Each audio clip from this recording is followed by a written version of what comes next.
Hello and welcome to the show. I am here on Forza 6 with another silly car build.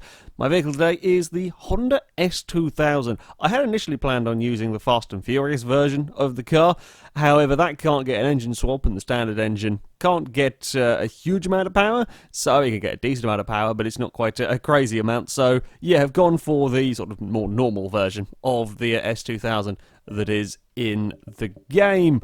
Right, to the upgrade shop. Now, the engines are not going to be the most powerful possible option, but it's still not bad. We have the 5.7 litre V8 that goes in just about everything. Actually doesn't get a huge amount of power though. Or we can have the 3.7 litre V6, the Nissan 370Z engine, and that is the one that I will be going for. This actually ends up in quite a lot of cars as well. Pretty damn decent engine. I do quite like this this V6.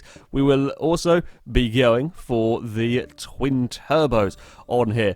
I'm not 100% sure how well the S2000 is going to do. It could be a pretty fast car when it comes to this kind of challenge. It's not quite going to have the crazy levels of horsepower that we had from the Jaguar D-Type. Equally, we're not going to have quite the crazy levels of straight line speed either. We should have some decent control though when it comes to the corners, although whether it's quite going to be enough to rival the likes of the Mercury, I don't know what size tyres this is going to get. We're going to have 235s on the front, which are actually fairly smaller front tyres. Admittedly, it is a smaller and lighter sports car and a much more modern sports car, this one.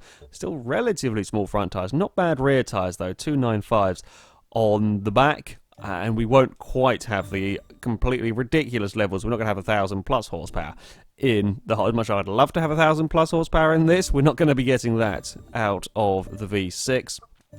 So we might have enough grip, possibly, to set a decent lap time. I have absolutely no idea really with this car. I highly doubt we will see the S2000 fall over.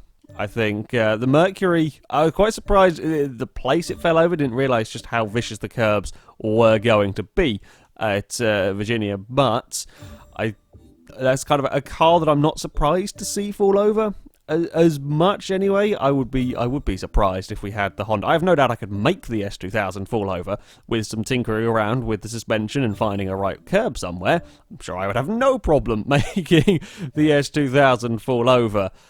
However, with essentially the standard setup on the car, I think it unlikely. I think it unlikely to see this roll. Having said that, I didn't think cars were going to roll at Virginia, so you never know. Right, we are on to engine parts to finish off. Our PI is kind of low S-class when we're finished with all of the handling bits and pieces. I don't think we're going to perhaps quite, admittedly we have got a fair amount of power to stick in the car, because perhaps we're not quite going to see this as a higher PI as expected, but there is quite a lot of power still to be got out of the engine, up to 616. We're well past the PI of the Maserati. That's a mid S-class car. So all of these vehicles so far have had a higher PI than the Maserati. Doesn't mean anything when it comes to such an incredibly challenging circuit in such adverse conditions with all of this power. These things are not the easiest cars to drive. Right, we're up to 700 horsepower. This will jump it up to 828. That's more like it. We are into R-Class now. Okay, I was worried about nothing for the PI here. 865 now from the Honda S2000. We'll get a little bit more, about 875. There we go. I knew it was just under 900. This engine, 875 horsepower. Interestingly, I think both of these upgrades, both the intercooler that gave it a bunch more power and the oil and cooling, both of them have actually reduced PI. They do add some increased weight with those parts, despite the power gains. So, yeah, they've reduced the PI a little bit, but there we go. 875 horsepower, just over 600 foot-pounds of torque, just over 2,600 pounds in the S2000. We're not going to have the crazy acceleration that we saw from the Jaguar. We haven't got that level of power or that lighter weight. However, the Honda might actually be controllable when it comes to the turns. Of course, to test out the Honda, I have brought it to the Virginia International Raceway, where it will have 5 laps around the Patriot alternate layout in an attempt to go as quickly as possible. Our current leader, the Maserati Gran Turismo race car, has a time of 1:10. 110.9, although it is very, very close between the cars that are on the Mercury, a 110.9 as well, the Jaguar D-Type, a 111.1. So, can the Honda go to the top of the table? The real question is, can it make the most of its power? Certainly we get off the line. While there is a fair amount of wheel spin, if I'm silly with it, it gets off the line much better than we saw from the Jag. You've got about 140 miles an hour from a standing start down here. That's pretty good, considering the Maserati was doing about 140, 150-ish on a flying lap. This thing has still got some serious acceleration. It's not quite got the 1,000+ crazy levels of horsepower. It's not slow, though. It is not slow at all. We are going to have to be careful, though, coming through here. The back of the Honda is more than happy to be wiggling its way around. Now it's a little bit of a cheeky corner cut. Now we've got to get the car slowed down for this very tight chicane. It is quite a nasty track, this one.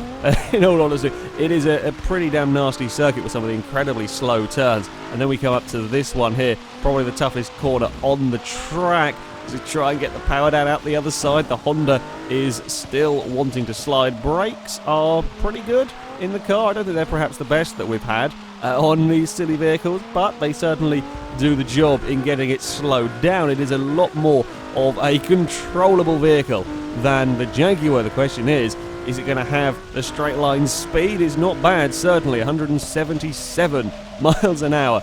So it is a good few hundred horsepower down on the Jag, but it can put its power down so much better that it's only a few miles an hour down on the D-Type. It's some good going. I feared from that sort of first launch, as I was watching the car kind of bounce around a little bit across the bumps, we might have had issues with the S2000 on the bumps. That is really not the case. Oh, we're going to have a very, very big sideways moment. I'm going to spin that if I'm not careful. We recovered it. That's not quite what you want for a good lap time around here. Oh, no, there we almost missed the chicane. Never mind, we're good, we sorted it, it's better through there. Oh yeah, that was a humongous sideways moment, another big sideways moment coming up, but it's quite controllable. Oh no, I was sideways and I forgot where I was going. Yeah, okay, well, I did say it was inevitable we were going to see a few cars out in the weeds down there. It is such an easy place, especially when you had the car incredibly out of control and not quite realise where you are in relation to that corner. So easy to overshoot that. It's so easy to overshoot that turn in normal race cars, let alone in these kind of vehicles. The traction is very impressive from this. I've got to say, the traction is mighty impressive out of that final turn. You really have no issues with the wheel spin. The brakes down towards this first corner are very good as well. I shouldn't have blipped the throttle there. Very nearly overshot from all of that. Now, through these corners, we have, again, you've got to wait. You've got to be patient with the car. And I will be honest here, the front end does not turn in that much better than we saw from the likes of that Mercury. Yeah, I think the Mercury Coupe was a really rather good car for this. I wasn't expecting it to be quite as quick as it was. Yes, it does have understeer around these tight turns, but so does this Honda. And the S2000 is a great sports car. The S2000 is a fantastic sports car. And even this, you've got to be very, very patient with the vehicle. That's better though. Neat and tidy through there, even with the rear end wanting to wiggle around a little bit. Now, don't get too much wheel spin out of this corner though. Not that has really been a problem for the Honda. Keep it in third gear. We do get some. Okay, I was pushing my luck a little bit. We have got a little bit more wheel spin down there than I was perhaps expecting. It's gone quickly as well. It's into the 110.9s. Okay, if we can be neat and tidy through turn one, I suspect we can probably get a bit faster lap out of this car, because that previous lap I did slightly overshoot the first corner from the Honda, and indeed we have found half a second in this car.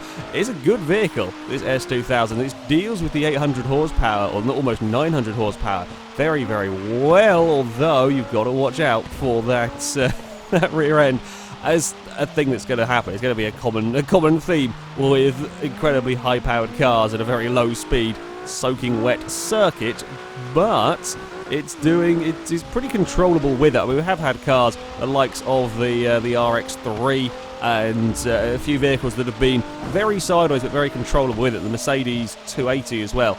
Cars that were very, very sideways, but easy to control while they were going around sideways. That is very much the case with this car. The thing is, you don't want it going sideways. If it's going sideways, it's wasting time that it could be using going forwards. It's gone faster than the Maserati. It's gone a 10.5 from the S2000. Can we get any quicker this time around? Nope, I've pushed my luck into turn 1 too much. God, damn it. I thought I could get away with braking there. I could not. Oh, that's a shame. The S2000 is a great car. It really is. Oh dear, now we're going to have an accident, I suspect, coming the other way. No, we're fine, we're fine. Very, very easy to have a car like this slide around when there is this much power. The Honda, though, nice and controllable. Very nice and controllable, in fact, with it even on sim steering. It doesn't feel like a twitchy car, unlike the Jaguar D-Type, that, well, that thing is a terrible, terrible, scary death machine, really. Or can be, certainly, through these corners. That is not really the case. That's not really the impression that you get from the S2000. I don't really fear for my life when driving this car, even with all of this power. It's deals with it very, very well. Just got to watch out the brakes down towards turn 1. I think that's just a general thing, though, for cars in this series. It is a very, very big braking zone, and brakes into this final corner. I think this is perhaps not quite as sharp on the brakes as I was expecting, a little bit anyway. Perhaps not helped by having much smaller front tyres than we have seen on the likes of the Mercury. It's not going to matter, though. The S2000 is going to go fastest at the top of the table. It is not by a huge amount. 110.5, it is not by a huge amount at all over the Maserati. And I think the thing that we are seeing here is that the race car, okay, while it is a lot down on straight line speed, it's quite a long straight here. You know, we're talking 40 miles an hour down on perhaps some of these silly cars. The front end of the Maserati gets changed directions so much nicer through the twisty sections. It can make up a lot of lap time. This is good, but it's still, you know, got a bit of understeer. You've still got to be quite patient waiting to get on the throttle. Definitely one of the easier silly car builds that I've had to drive. This one, a pretty damn forgiving car around here. You could slide it about. It's not going to twitch and try and kill you. And yeah, get things right. And it is a really rather good vehicle. I like the S2000 most definitely. Well, now it is time to see how quick the Honda will go in a straight line. And of course, that means bringing the S2000 to the Le Mans circuit. While impressive around a track, I suspect straight line speed it might struggle with a little bit more. It simply doesn't have the power to compete with some of the really very fastest cars here. The Jaguar had 1,200 horsepower. A lot of the vehicles at the top of the table have had well over 1,000 horsepower. So yeah, we're not expecting to see this quite go to the very top. See what we can do with it though. What are we looking at? 234 miles an hour. That's pretty damn good going. 230... Oh, could we actually get 240 out of this? I'd be surprised. I wasn't thinking this much speed. I really wasn't expecting this much speed from the S2000. 237. That'd be good. If we get 237, that would be very, very impressive. From this car, it would... yeah, getting that kind of speed out of 875 horsepower is not bad for this series. Right, let us drive around to the straight. I'd imagine this is probably going to be a pretty damn good handling car around here. Oh, just running a little bit wide through turn 1, pushing my luck. This has definitely been one of the most controllable, almost most sensible silly car builds I've done. I think this S2000, it really does handle its power very, very well. It's really got absolutely no issues with having so much horsepower. And if you're an absolute moron with the throttle, yes, you can slide the car about, or if you're a moron across the bumps, that's not quite so nice there, it will slide about. But otherwise, it's very easy to keep this thing under control.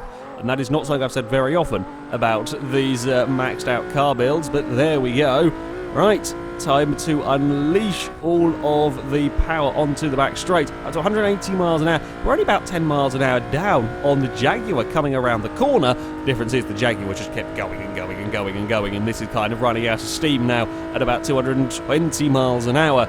Come on, we've got to get that 237 out of the S2000. I'd be very happy with 200 that sort of speed. We're past 230. We are struggling though to keep going. 233 miles an hour. 234. Come on, a couple more would be nice. I don't think we're quite going to be able to do it though. 235. I'm trying to touch the steering as little as I can to give the car as much chance as possible. We got a big bump across there. The car landed though very, very smoothly. We kept it at about 229, was as low as it went around the corner.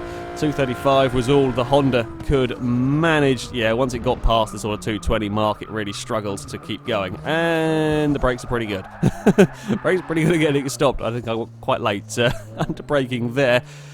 That's quicker than I was expecting. 235 is really not too shabby from the Honda. Again, very, very controlled car, this one. Probably one of the easiest, if not the easiest, I've had to drive here. Really does deal with nearly 900 horsepower. Absolutely no problem. Acceleration up to 200 miles an hour, not bad. After that, though, yeah, we do start struggling. You notice that it hasn't got as much power as some of the other vehicles, but 235, really not that bad at all. It puts the car into 12th place on the leaderboard. It's a little bit behind the crazy Porsche 356. It beats the Lancia Stratos. It beats the Challenger Hellcat. The Challenger had over 1,000 horsepower, but yeah, that could only manage 231 down this straight. So we do beat the Hellcat by 4 miles an hour. That's some good going from this Honda. Yeah, it's a really nice car to drive, decent straight line speed, a very solid and rather silly car build, really, in many respects. Quite a testament, though, to how good the Honda actually is. Well, that is it for this video, guys. Thank you very much for watching, and until next time, goodbye.